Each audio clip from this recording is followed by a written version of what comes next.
नमस्कार दोस्तों, स्वागत है आपका टेक्नो डिफेंस अपडेट पे। तो दोस्तों आज हम इस वीडियो में कई अपडेट को कवर करने वाले हैं।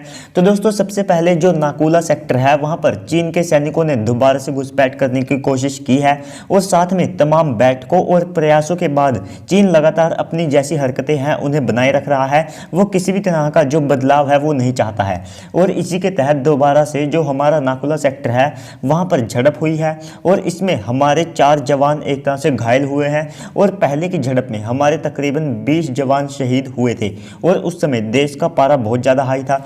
लेकिन दोस्तों इसी बीच एक और बात कि जो चीन है और चीन की जो सेना है वो पूरी तैयारी से आते हैं भारत के सैनिकों पर हमला करने के लिए, लेकिन फिर भी वे हर बार हमसे पिट कर जाते हैं। हम पहले हमारे सैनिकों ने उनकी जो सैनिक थे उनकी गर्दनें तक तोड़ दी थी और जो कि बिना किसी हथियार के थे। अगर मान लीजिए हमारे सैनिक हथियारों के साथ होते तो उनकी क्या धज्जियां उड़ाते, और जबकि चीनी सैनिक पूरी तैयारी के साथ आए थे और वे अपने साथ जो बेसबॉल बैट होते हैं उन्हें लेकर आए थे। और दोस्तों इसी के साथ वे अपने साथ उन बेसबॉल बैट पर जो नुकीले कांटेदार तार होती है उसे लपेटकर और जो कीलें होती है उन्हें लगा करके आए थे। लेकिन दोस्तों फिर भी वे वहां से बहुत बुरी तरह पिट कर गए थे और इस बार फिर से तकरीबन 20 टिकटॉक स्टार वहां से पिट कर गए हैं भारतीय सेना के हाथों।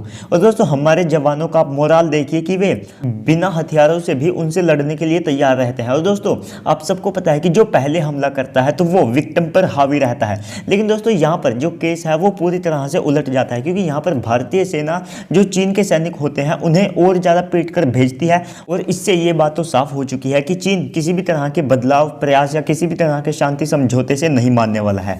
तो दोस्तों अगली अपडेट यहाँ पर आ जाती है, भारत ने अपने दोस्त या पार्टनर यानी कि आर्मेनिया को जो स्वाति लोकेटिंग रडार है उनकी जो डिलीवरी है वो शुरू कर दी है। और दोस्तों ये डील 2020 में भारत ने जीती थी लगभग 40 मिलियन यूएस डॉलर में। और दोस्तों जब आर्मेनिया ने इस टेंडर को जारी किया था तो देखिए दोस्तों इसमें रूस भी शामिल था, तो आप अंदाजा लगा सकते हैं कि जो कंपटीशन था वो बहुत ज़्यादा टफ था, क्योंकि रूस भी बहुत अच्छे खासे वेपन्स बनाता है, ये आप सबको पता है कि जबकि भारत ने अभी शुरुआत की है। लेकिन फिर भी भारत का जो रडार है वो इसमें चुना गया था। और साथ में दोस्तों जो रूस है उसके जो संबंध है वे आर्मेनिया के साथ भारत से ज़्यादा क्लोज थे, यानी कि एक तरह से आर्मेनिया रशिया का अलाई था। लेकिन फिर भी भारत के रडार इसमें चुने गए, जो कि एक तरह से बहुत ज़्यादा अच्छी बात थी। दोस्तों ये जो भारत का स्वाति रडार सिस्टम है तो देखिए दोस्तों ये 50 किलोमीटर की रेंज में जो मोटार, गोले, रॉकेट और इवन जो गन की बुलेट्स होती है उनकी भी एकदम सटीक जानकारी दे देता है। और भारत आर्मेनिया को ऐसे 4 सिस्टम देगा।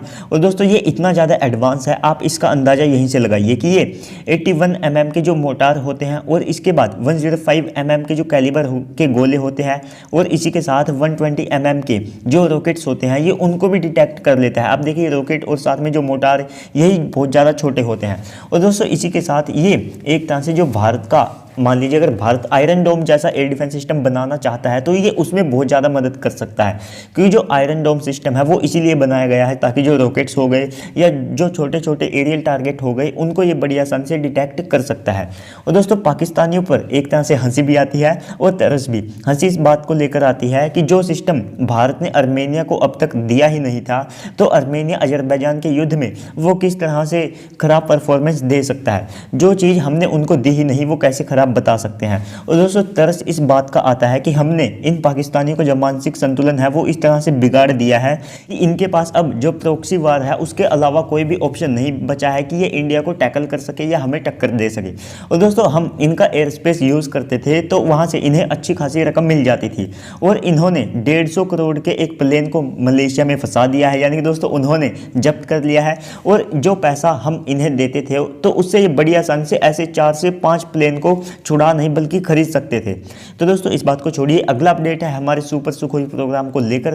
तो देखिए दोस्तों HAL के जो आर माधवन जी है उन्होंने साफ कर दिया है कि अब वे केवल इंडियन एयरफोर्स के कहने का इंतजार कर रहे हैं और जो सुपर सुखोई अपडेट है उसको करना शुरू कर दिया जाएगा। और इसके तहत हमारे सुखोई फ्लीट के जो 200 सुखोई है उनको सुपर सुखोई अपग्रेड दिया जाएगा, जिसमें दोस्तों हमारा जो उत्तम ASR रडार है उसको भी शामिल किया जाएगा। और इसके बाद BEL का IRST सिस्टम और इसी के साथ 98% वॉइस कमांड को समझने वाला आर्टिफिशियल इंटेलिजेंस से लैस जो HAL का एडवांस कॉकपिट है वो भी लगाया जाएगा। और साथ में R27 और R77 मिसाइलों की जगह इसमें 110 किलोमीटर की अस्त्र मार्क 1 और 160 किलोमीटर की अस्त्र मार्क 2 मिसाइल का इस्तेमाल किया जाएगा।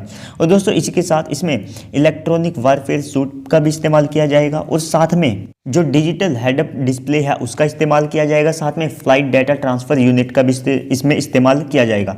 तो दोस्तों इसी के साथ बहुत से लोगों का ये भी सवाल रहता है कि ये अपग्रेड कब शुरू होगा। तो देखिए दोस्तों, जो अपडेट है उसके हिसाब से ये जो अपग्रेड है ये इसी साल से शुरू हो जाएगा और इसका जो पहला बैच है वो 2023 के एंड तक भारतीय वायुसेना को मिल जाएगा। और दोस्तों क्या आप चाहते हैं कि इसी तरह की जो शॉर्ट वीडियो है वो मैं बनाऊं जिसमें मैं पूरे दिन की जितनी भी डिफेंस से रिलेटेड अपडेट्स है उनको कवर करूं? तो चलिए दोस्तों, आज की इस वीडियो में इतना ही। मिलते हैं अगली वीडियो में, तब तक के लिए गुड बाय, जय हिंद, जय भारत। और आप सबको रिपब्लिक डे की हार्दिक शुभकामनाएं, वो मैं स्टार्टिंग में बोलना भूल गया था।